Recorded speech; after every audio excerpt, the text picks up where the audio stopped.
Parcel நிறைய வந்திருக்கு. ஏன்னா ஒரு 3 வந்திருக்கு. பார்சல் பிரிக்கிறதுனால எப்பவுமே வந்து ஏதாவது ஒரு ப்ராடக்ட் அனுப்பிச்சிருப்பாங்களோ அப்படின்னு நினச்சி தான் பார்ப்பாங்க. ஆனால் என்னோடய ஸ்டூடெண்ட்ஸ் வந்து ரெக்கார்டு அனுப்பியிருக்காங்க. ரொம்ப ஹாப்பியாக நான் பிரிக்கிறேன். ஃபஸ்ட்டு ஒரு ரெக்கார்டு.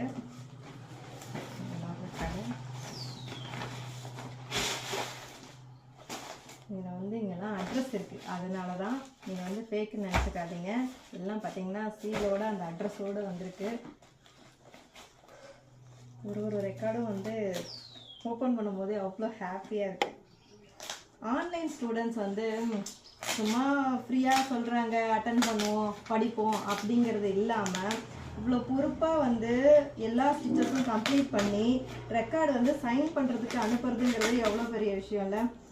நான் வேண்டாம், எதுக்கு வீண் செலவு அப்படின்னு தான் நினச்சேன். ஏன்னா எல்லாமே அவங்க ஃபோட்டோலேருந்து வீடியோஸ்லேருந்து எனக்கு அனுப்பிச்சிருவாங்க. அதனால் வேண்டாம்னு சொன்னேன்.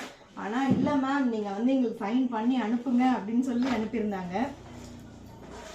இது எல்லா ரெக்கார்டையும் வந்து ஒன்று ஒன்றா நான் வந்து அதுக்கப்புறமா பிரித்து நான் அதுக்கப்புறம் சைன் பண்ணும்போது நான் காட்டுறேன். பட் என்னோட ஆன்லைன் ஸ்டூடெண்ட்ஸ் ரெக்கார்ட் பார்க்கும்போது அவ்வளோ ஹாப்பியாக இருக்குது. ஸோ ஆன்லைன் கிளாஸ் இப்போ வந்து போயிட்டுருக்கு. ஆன்லைன் கிளாஸில் ஜாயின் பண்ணோம் அப்படின்னா ஸ்க்ரீனில் இருக்க வாட்ஸ்அப் நம்பருக்கு வந்து மெசேஜ் பண்ணுங்கள். ஃபுல்லாக எல்லா ரெக்கார்டையும் வந்து ஒன்று ஒன்றா எந்த ஸ்டூடெண்ட் அனுப்பியிருக்காங்க அப்படிங்கிறதோட நான் வந்து அதுக்கப்புறம் எக்ஸ்பிளைன் பண்ணுறேன்.